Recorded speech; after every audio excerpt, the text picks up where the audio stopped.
আজ তোমাদের বলবো এক ছোট্ট মেয়ের গল্প।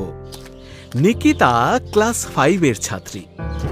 সে আর 5টা মেয়ের মতোই ছিল। স্কুল, পড়াশোনা, বন্ধু বান্ধব এইসব নিয়েই বেশ দিনগুলো কাটছিল তার। একটু সময় পেলেই নিকিতা তার বন্ধুদের সাথে খেলা করতে ব্যস্ত হয়ে পড়ত।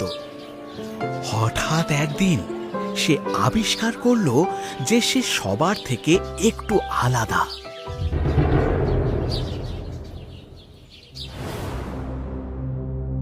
সবাই বই বন্ধ করো, আমি তোমাদের পড়া ধরবো। প্রথমে মাম্পি বলবে। আচ্ছা বলো তো, পৃথিবীর সবচেয়ে বড় নদীর নাম কি?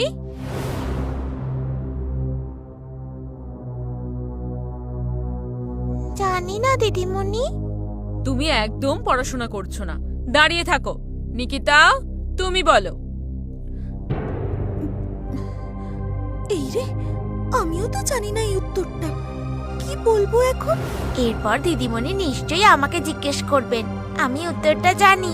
নীলনদ পৃথিবীর সবচেয়ে বড় নদী। সুমকি তো নীলনদ বলছে, তাহলে মনে হয় নীল নদী হবে উত্তরটা। দিদিমণি, নীলনদ। বাহ বাহ, খুব ভালো। তুমি আজকাল তাহলে মন দিয়ে পড়ছো। এইভাবেই ভালো করে পড়াশোনা করবে। বসে পড়ো। নিকিতা উত্তরটা বলতে পারলো, তাহলে ও আজকাল নিশ্চয়ই মন দিয়ে পড়াশোনা করছে।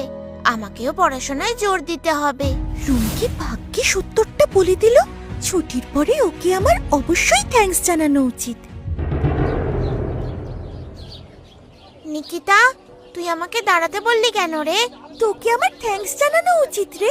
আমাকে থ্যাঙ্কস জানাবি? কিন্তু কেন? আমি কি করলাম? তুই ভাগ্যিস তখন উত্তরটা বলে দিয়েছিলি, তাই তো আমি দিদিমণিকে উত্তরটা বলতে পারলাম, নীলনদ। আমি কখন তোকে উত্তর বললাম? আমি তো বলিনি। তুই বলিসনি? কেন রে? আমি তোকে উত্তর বলতে যাব কেন? আমার মনে হলো তুই আমাকে উত্তর বলে সাহায্য করেছিস। তোকে সাহায্য করতে আমার বইই গেছে। একদিন দিদিমণির কাছে একটা উত্তর বলতে পেরে বেশি ঢং দেখাস না। দেখিস পরীক্ষায় আমিই সবথেকে বেশি নাম্বার পাবো। ও সত্যি কি আমাকে সাহায্য করেনি? নীলনদ পৃথিবীর সবচেয়ে বড় নদী। সুমকি তো নীলনদ বলছে, তাহলে মনে হয় নীলনদই হবে উত্তরটা। দিদিমণি, নীলনদ কি জানি। কি রে নিকিতা, কি এত ভাবছিস দাঁড়িয়ে? ও কিছু না। চল একসাথে বাড়ি যাই।